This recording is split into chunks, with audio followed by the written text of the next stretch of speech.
भगवान राधा कृष्ण के चरणारविंदों में कोटि कोटि नमन। मित्रों को, जिज्ञासुओं को, धर्म प्रेमियों को, ज्योतिष विज्ञान प्रेमियों को हर हर महादेव बम बम भोले नमः शिवाय। मित्रों, ज्योतिष शास्त्र में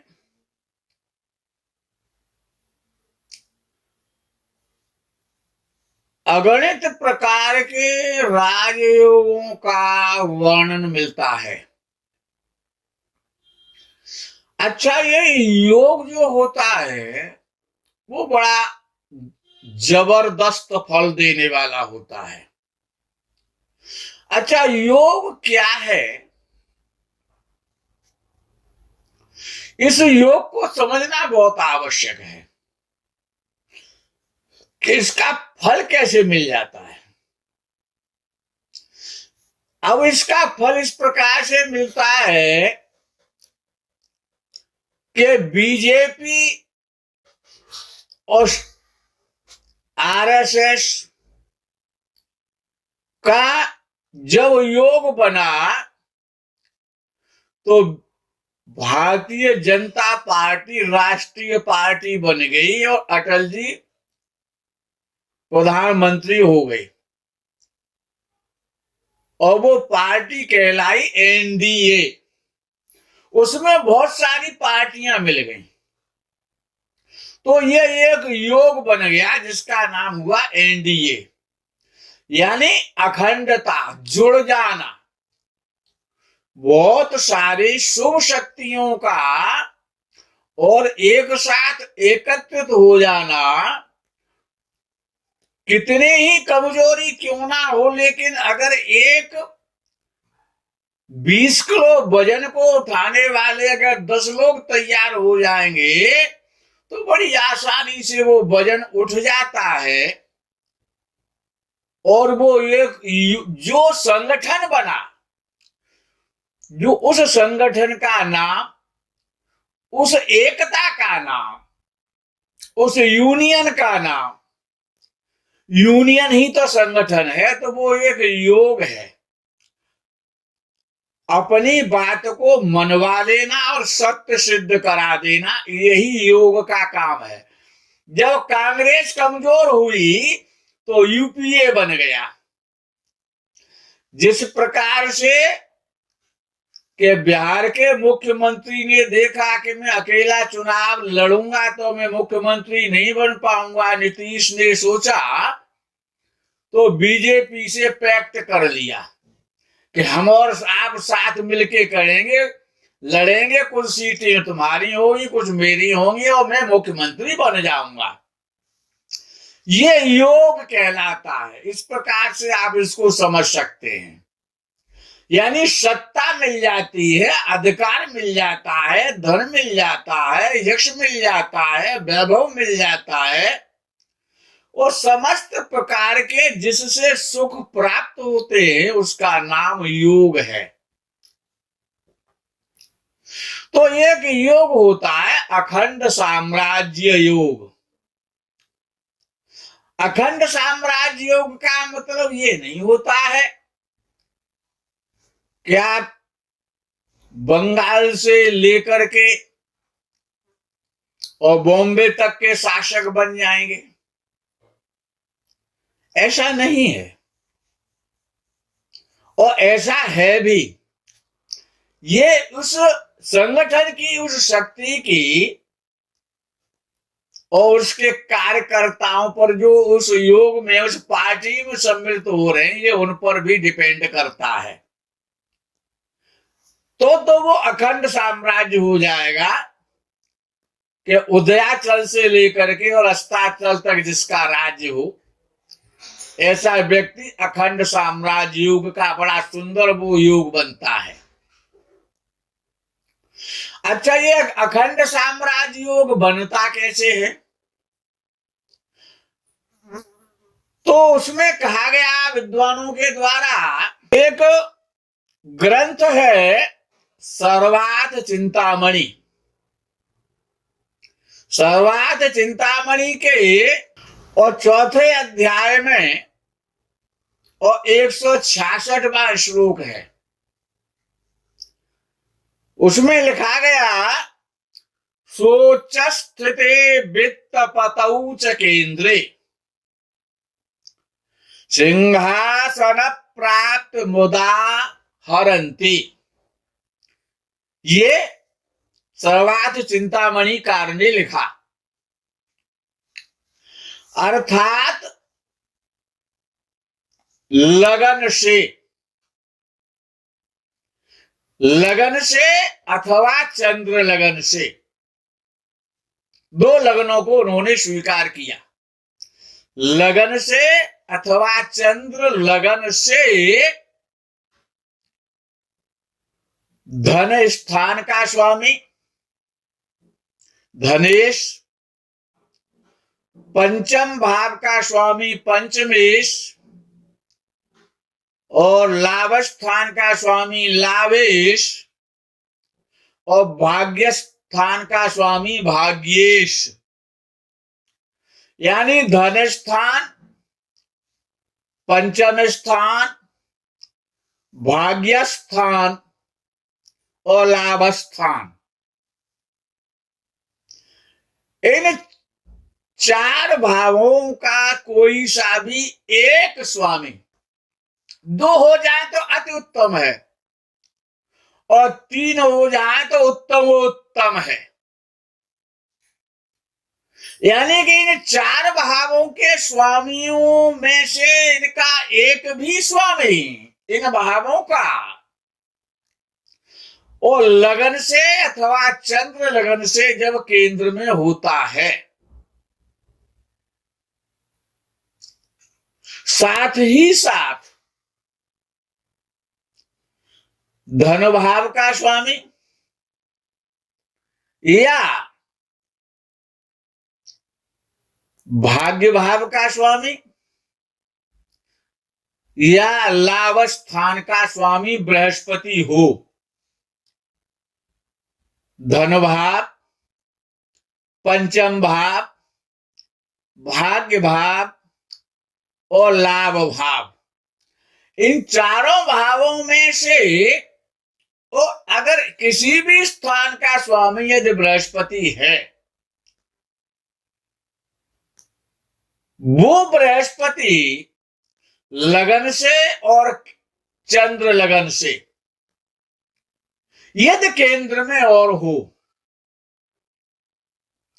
दो शर्तें हैं मित्रों कि द्वितीय भाव का स्वामी द्वितीयेश, पंचम भाव का स्वामी पंचमेश, नवम भाव का स्वामी नवमेश और लाभ स्थान का स्वामी लाभेश एकादशीश।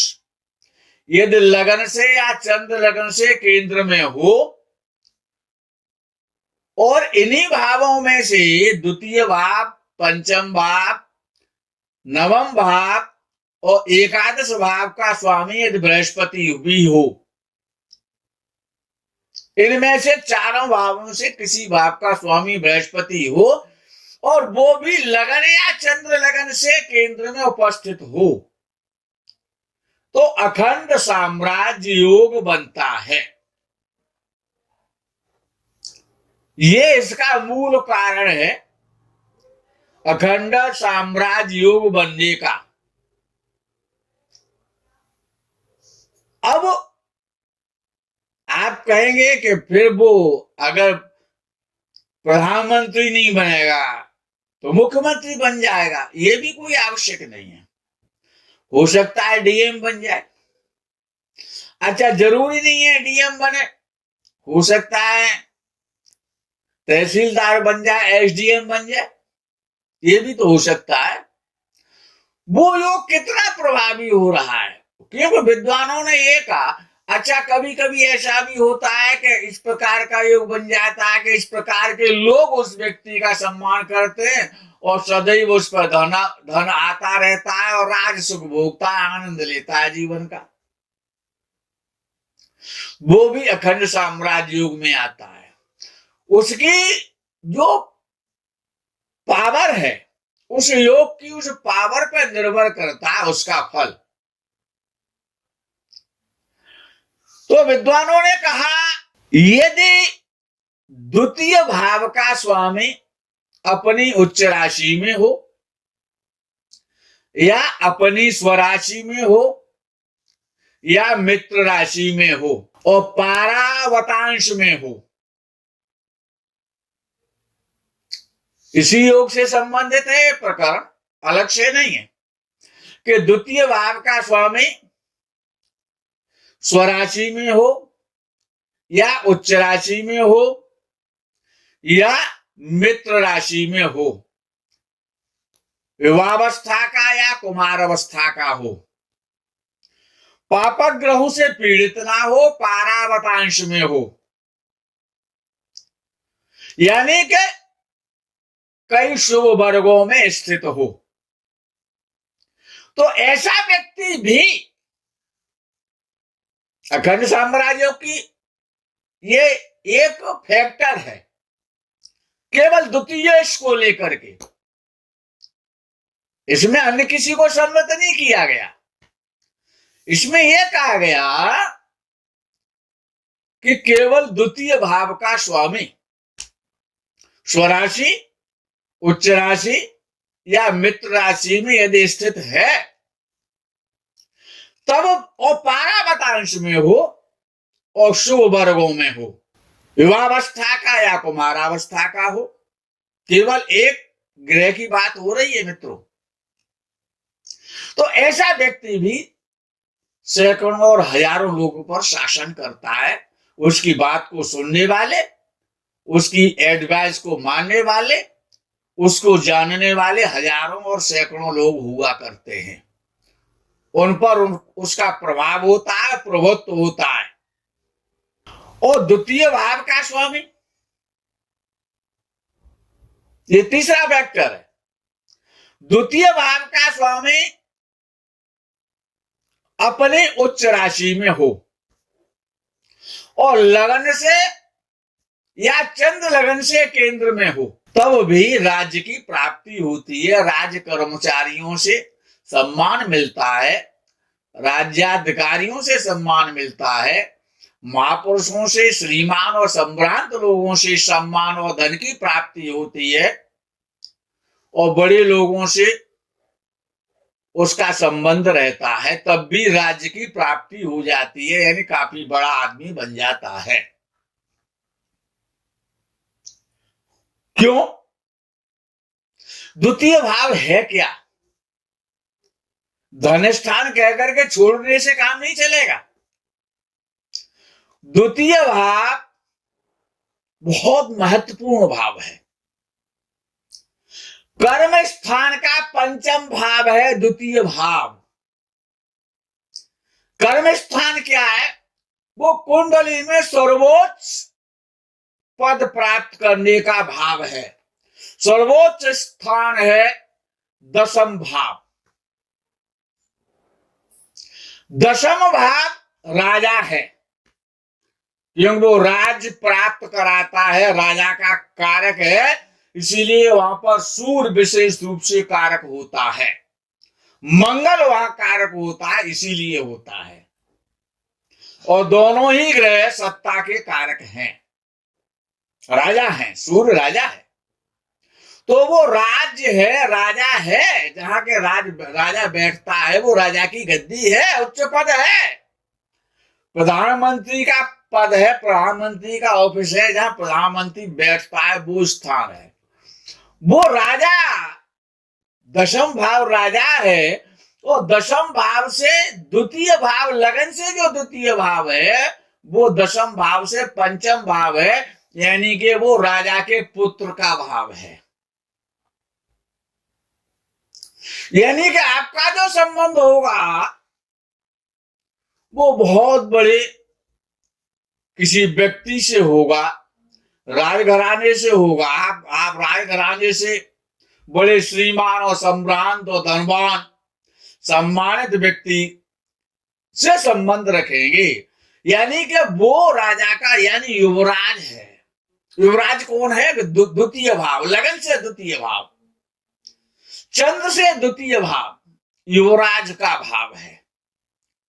वो राजा है तो द्वितीय भाव युवराज है, इसीलिए द्वितीय को सबसे अधिक महत्व दिया गया।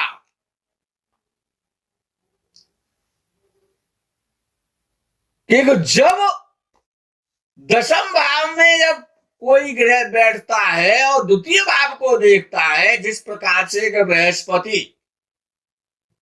बृहस्पति पंचम भाव को देखता है, ये दशम भाव में यदि बृहस्पति किसी का बैठा हुआ है तो ये सबसे सुंदर स्थिति है।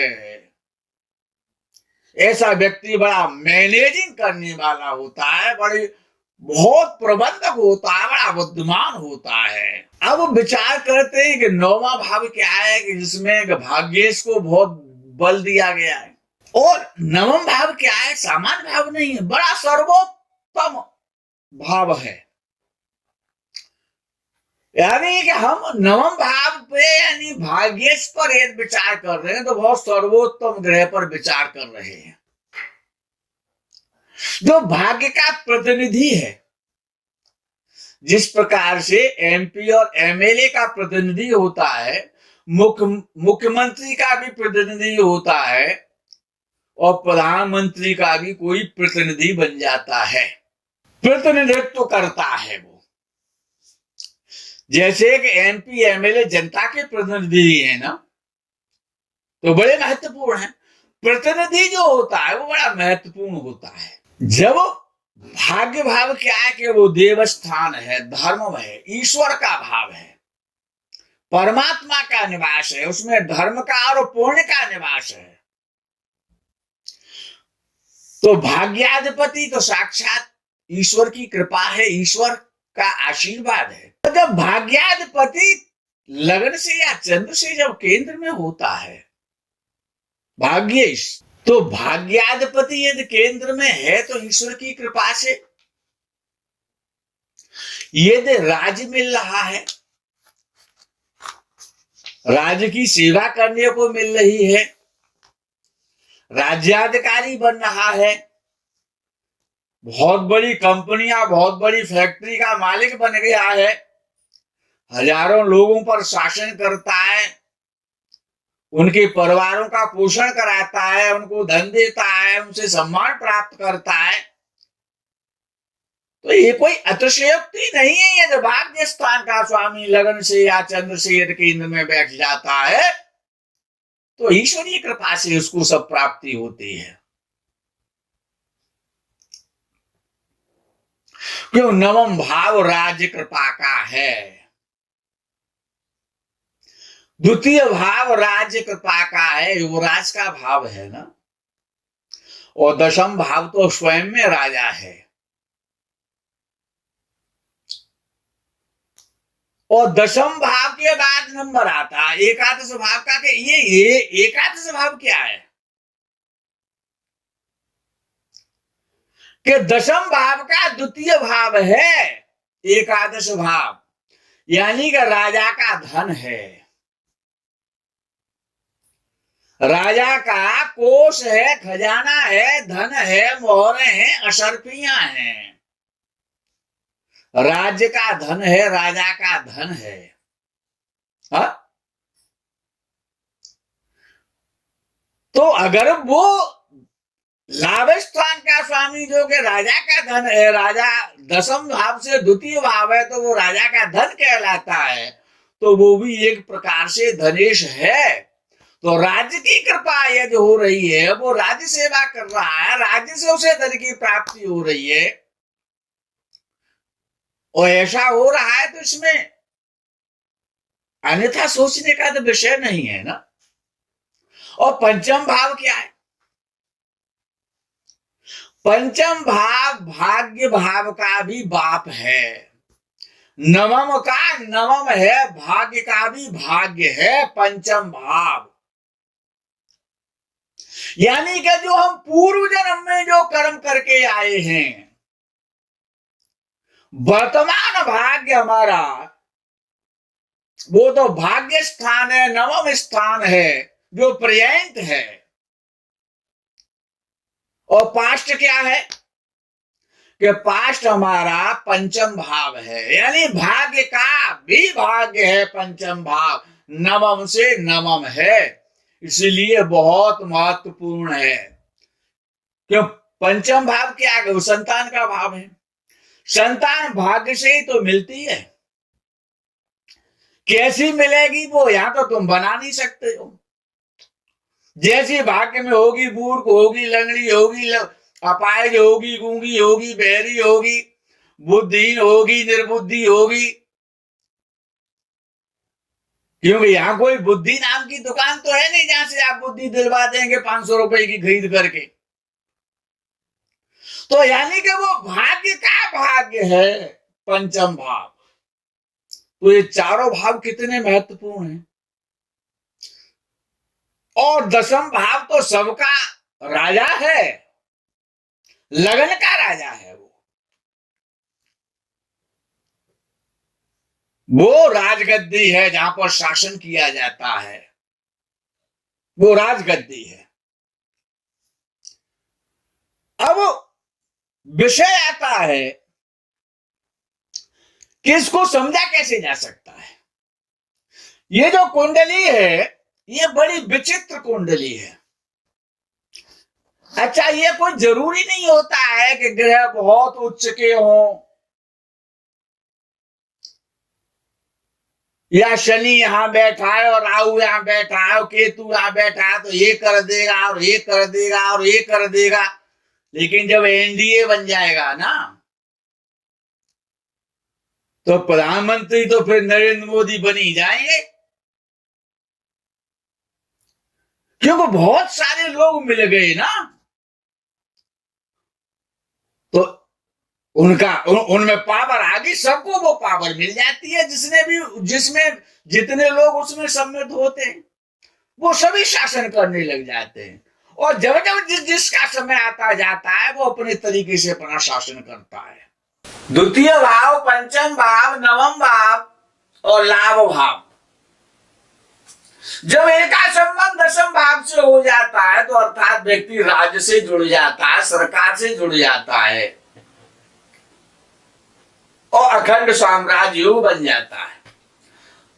अब ये जो आपके सामने जो कुंडली है, अब आप इसमें देख सकते हैं कि इसमें कोई ग्रह उच्च राशि का नहीं है। स्वराशि का तो लग्नेश है, लग्नेश का कहीं पर वर्णन नहीं किया हमने अब तक।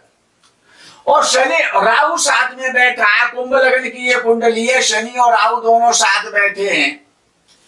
चंद्रमा द्वितीय भाव में बैठा है, केतु सप्तम भाव में बैठा है, मंगल नवम भाव में बैठा है, गुरु और शुक्र दसम भाव में और सूर्य और बुध एकादश भाव में बैठे हुए हैं। ये सूर्य बुध एकादश भाव में बैठे हैं।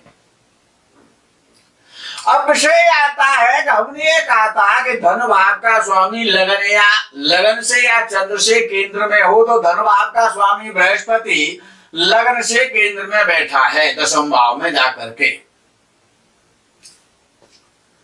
फिर हमने ये कहा कि भाग्य भाव का स्वामी लगन से या चंद्र से केंद्र में बैठा हो तो भाग्य स्थान का स्वामी और शुक्र केंद्र में बैठा है लगन से। तो ये कुंडली में और अखंड साम्राज्य योग इस प्रकार से बन गया। अब आप इसमें देखेंगे कि ये व्यक्ति प्रधानमंत्री बना था। कहां का बना था? आप कुंडली को ढूंढ लेना, आपको मिल जाएगा। मैं नाम नहीं बताऊंगा, इसको रहस्य रखूंगा। लेकिन ये व्यक्ति प्रधानमंत्री बना और जिसको लोग आज भी जानते हैं, विश्व जानता है इसको। वर्तमान में है नहीं, दिवंगत हो गया है, ये एक्सपायर हो चुका है बहुत समय पहले। तो ये अखंड साम्राज्य योग की कुंडली है। अब इस कुंडली में विशेषता क्या है मित्रों? विशेषता ये है कि इसमें हर ग्रह, एक ग्रह नहीं, इसमें 9 के 9 ग्रह अपने भाव से या तो केंद्र में बैठे हैं या फिर त्रिकोण में बैठे हैं, अन्यत्र कहीं नहीं बैठे। हर ग्रह, आप विचार करेंगे कि लगन भी तो केंद्र है, तो लग्नेश लगन में बैठा है तो ये भी केंद्र कहलाता है। तो राहु भी केंद्र में बैठा है और शनि भी केंद्र में बैठा है। हर ग्रह अपने भाव से केंद्र या त्रिकोण में है इसमें। अब चंद्र द्वितीय भाव में बैठा है, तो चंद्र अपने भाव से और त्रिकोण में बैठा है, नवम भाव में बैठा है। केतु तो केंद्र में बैठा है, ये सप्तम भाव में बैठा है लगन से। अब विषय आता है कि ये मंगल स्वयं केंद्र का स्वामी है और तीसरे भाव का स्वामी है, तो तीसरे भाव से सप्तम भाव में बैठा है, तो वो भी केंद्र में बैठा है। और शुक्र और बुध तो स्वयं केंद्र में पहले से बैठे, जिनके कारण अखंड साम्राज्य योग बन गया है। अब विचार करते हैं कि ये जो सूर्य बुध है, क्या ये भी अपने भाव से केंद्र में है या नहीं है, त्रिकोण या केंद्र में आ रहे हैं कि नहीं आ रहे। तो सबसे पहले बुध को ले लेते हैं, तो बुध पंचम भाव का स्वामी है, पंचम भाव से सप्तम भाव में बैठा है, तो वो भी केंद्र में बैठा हुआ है। पंचम भाव से सप्तम भाव उसका केंद्र है। यदि बुध अष्टम भाव का स्वामी है, तो अष्टम भाव से भी केंद्र में बैठा है, अपने से चौथे भाव में बैठा है। ये जब सूर्य को लेते हैं तो सूर्य भी अपने भाव से त्रिकोण में बैठा, अर्थात यहां से पंचम में बैठा हुआ है। यह बड़ी स्पेशल कुंडली है। तो ये अखंड साम्राज्य योग बहुत बड़ी प्रतिशतता के साथ में। अच्छा, इस व्यक्ति को प्रधानमंत्री ये बना, किसी ने बनाया नहीं, स्वयं बना, अपनी पार्टी स्वयं बनाई और स्वयं प्रधानमंत्री बना। लेकिन इसको राज विलंब से प्राप्त हुआ, क्योंकि एक तो लगन पीड़ित है शनि और राहु के कारण, और दशम भाव पीड़ित है मंगल और सूर्य के बीच में है, दोनों शुभ ग्रह। इसलिए राज्य तो मिला, राजगद्दी तो मिली लेकिन काफी देरी से मिली।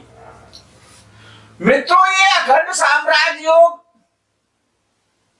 हर प्रकार का धन, ऐश्वर्य, सम्मान, मान, यशोपलब्धि, संसार में जितने भी प्रकार के सुख हैं वो सभी प्रदान करता है। बहुत बड़ा सुखी बनाता है, राज्याधिकारी बनाता है, जिसका दिग दिगंत में नाक रोशन होता है। ऐसे ये अखंड साम्राज्य का निर्माण होता है। तो आप अपने परिवार की कुंडलियों में, इष्ट मित्रों की कुंडलियों में, क्योंकि आप सभी बड़े ज्ञानी हैं, आप स्वयं ये देख सकते हैं। अगर एक भी ग्रह यदि लगन या चंद्र से केंद्र में बैठा हुआ है, इन चारों भावों के स्वामियों में से, तो निश्चित रूप से अखंड साम्राज्य योग की सृष्टि तो हो ही जाती है। और ये सृष्टि हो गई है, तब भी जीवन बड़े सम्मान, यशोपलब्धि के साथ में, राजसिक प्रवृत्ति के साथ में आपका व्यतीत होगा। आपका जीवन सुखमय हो, आप राज्याधिकारी बने, आपकी कुंडलियों में अखंड साम्राज्य योग की उत्पत्ति हो। हर हर महादेव, बम बम भोले, नमः शिवाय, जय गो माता दी।